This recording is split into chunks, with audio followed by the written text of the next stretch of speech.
All right, next we have Gary Freitag from University of Alaska-Ketchikan, speaking about Alaskan Mariculture Diversification, Innovation and Technology Transfer Project. Yep. All right, thank you, and glad to be here. Anushka covered a whole lot of the same things. We were having the same problem in Alaska with a lot of our initial seaweed work, and you'll see that here in a moment.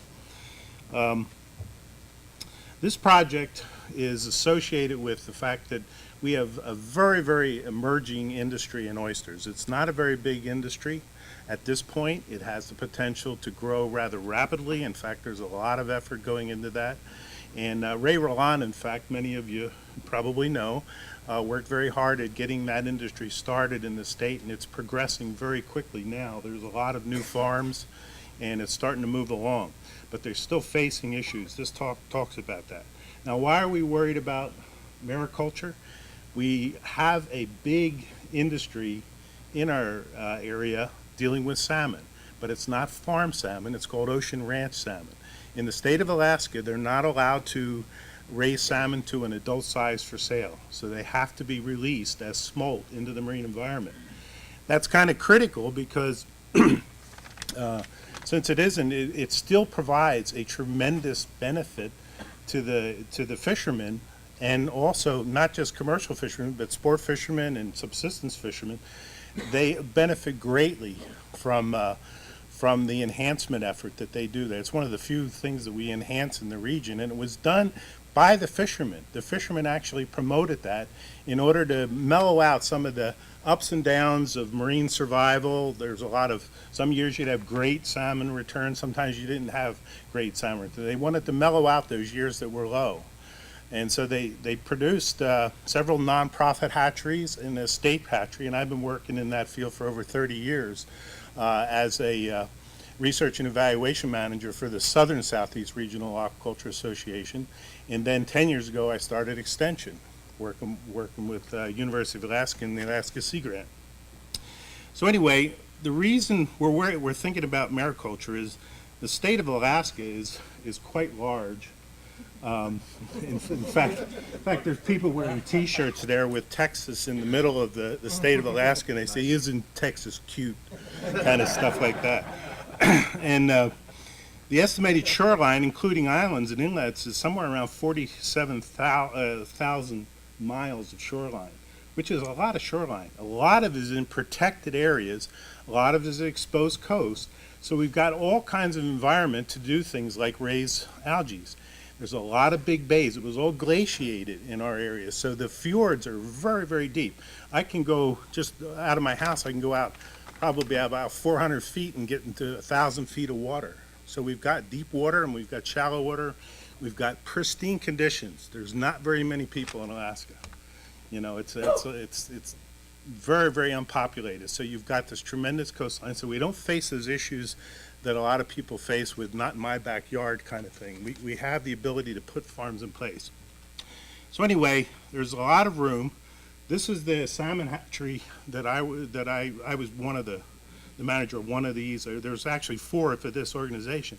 That program was so good as an aquaculture program that it produces, based on an independent marketing consulting firm that did research on it, about $50 million worth of economic input to southern southeast region of Alaska. And that's a huge amount for a state with few people. So it's really quite beneficial. They raise king salmon. This facility in itself puts out about 100 million chum salmon smolt into the environment, about 3 million Chinook, and about 5 million coho, with high survival coming back. So we want to move into mariculture. The governor had put of the state, and a lot of the public are real, and the legislators in Congress want to make mariculture a big role in Alaska because it has massive potential. In this particular slide, this is a farm right close to Ketchikan. These are the size of the oyster farms that we're dealing with. Very, very small operations.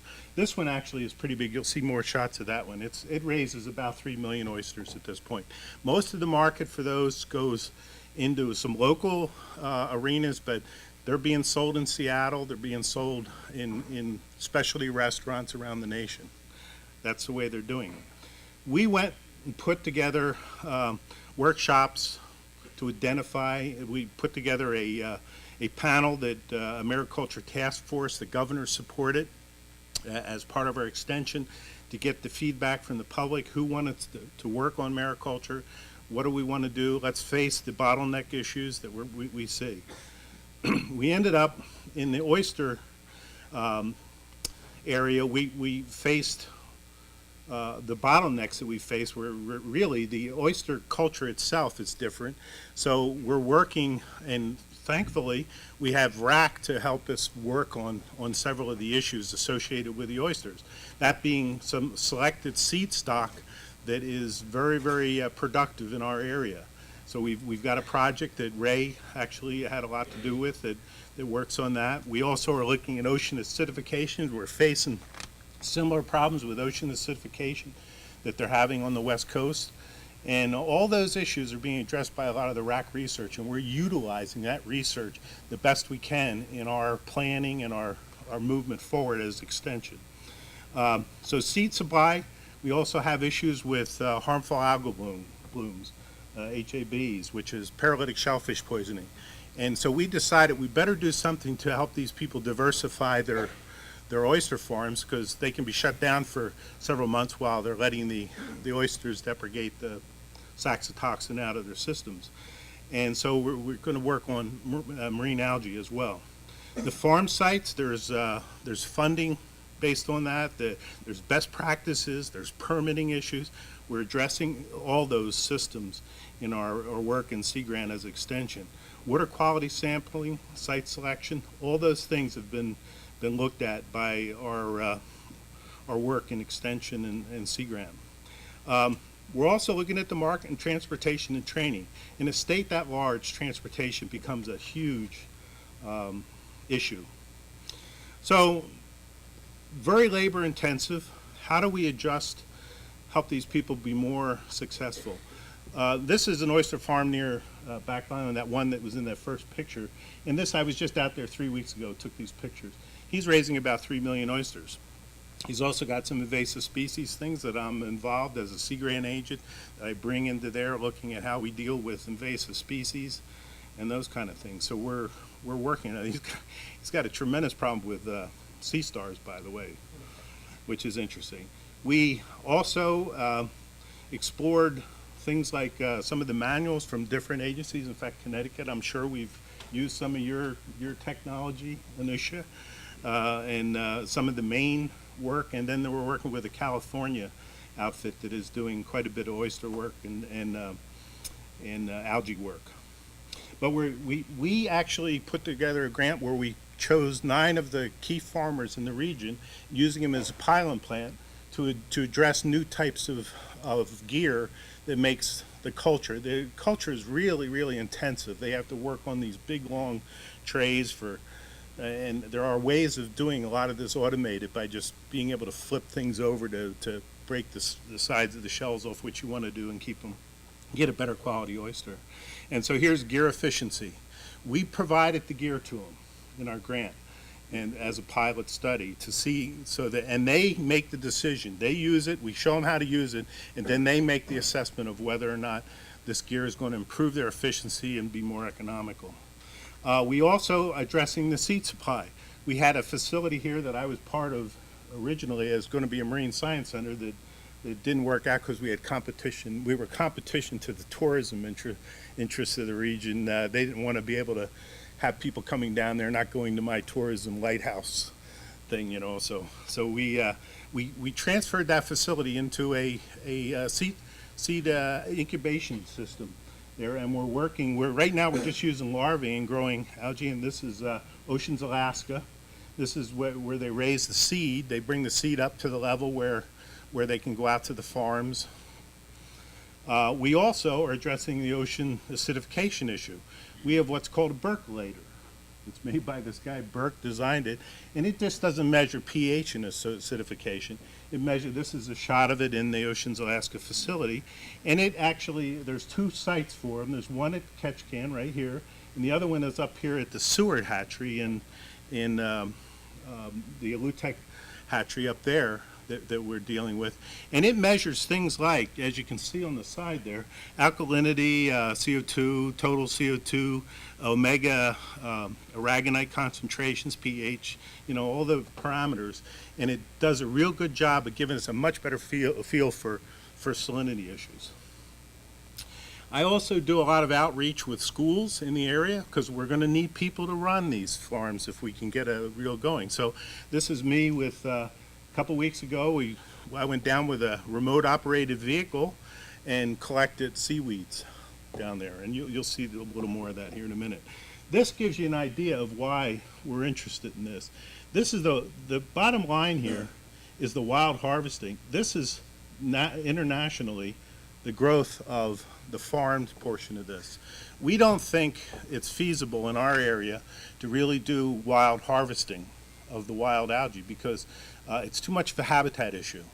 It would draw too much attention. It's really important. So we're looking at any of the seaweed production is going to have to be farmed most likely, and we're working on that. So the wild harvest is only 4% of the thing, and the rest is 96% is aquaculture in the world, seaweed, and it's a very, very large industry. What are we facing? Similar bottlenecks that Anushka was facing. Seaweed culture, we got to figure out how to do it properly in our area. Every site appears to be a little bit different for the sugar lemon area. Funding best practices, permitting, water quality sampling, and then we want to address market, transportation, and processing. So this is me running the ROV and showing the students and describing the algae, and we went down and we collected things like sea cucumbers, all kinds of things for the students. They got really interested in using the ROV technology. And then we're looking at transportation since that's a big bottleneck as well. And this is a salmon tender. It's actually an old sardine one, and they have running water. We can actually transport these algae. If we can go to the farm sites and pick the algae up, they can keep it alive in their tanks and move it to the processing plant. We're working with the salmon processing industry. They have big processing plants which are idle doing nothing at the time that we would be harvesting this algae, and we're bringing them into the mix. And then we want to look at the processing that Anusha was saying. We got to learn how to process this in the right way.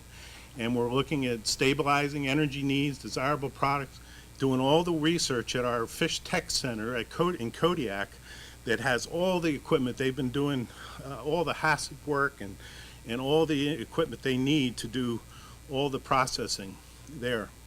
And then we're also providing a lot of knowledge from manuals like the various New England Sea Grant work that's been done around the nation as extension, as trying to get the ability for the fishermen and the oyster farmers to actually work. We work with the oyster farmers because they're the ones that actually have the permits, and it's just a permit alteration, so we don't have to go through all the paperwork necessary to get a new farm. A new farm might take 6 months. They can do this in an hour, and they can actually put seaweed in the water, and then they get a product within 4 to 5 months. So this is pretty impressive that we want to work with. So that's basically most of what I wanted to talk about. We're trying to address and deal with a lot of the same issues that Anushka and some of the other people have worked with, and we're doing pilot studies. We have a grant in now that we're going to do 4 pilot-sized farms to prove the concept of doing this in the future as part of our extension. Thank you, Gary. Yeah. Thank you. Quick question for Gary while we change gears. Yes. If I understood you correctly, you said that you're working on HACCP regulations or HACCP guidelines. So do you, Anushka was saying, well, we don't even have regulations. No, on we don't. which to base our HACCP, so how are you doing that? Right. Right now, what we're working on with the Fish Tech Center that is in Kodiak they have a lot of HACCP people there, and we're actually working with them with the state of Alaska, and the state of Alaska's got really stringent rules on all this. I mean, as much as anybody else, if not heavier. I mean, we're not allowed to move the original blades of algae more than 50 kilometers from the original source, that kind of stuff. And there's all kinds of things. But the HACCP part of it, we're probably going to have to deal with the same issues that Anushka's dealing with. Paul? Yes, Paul?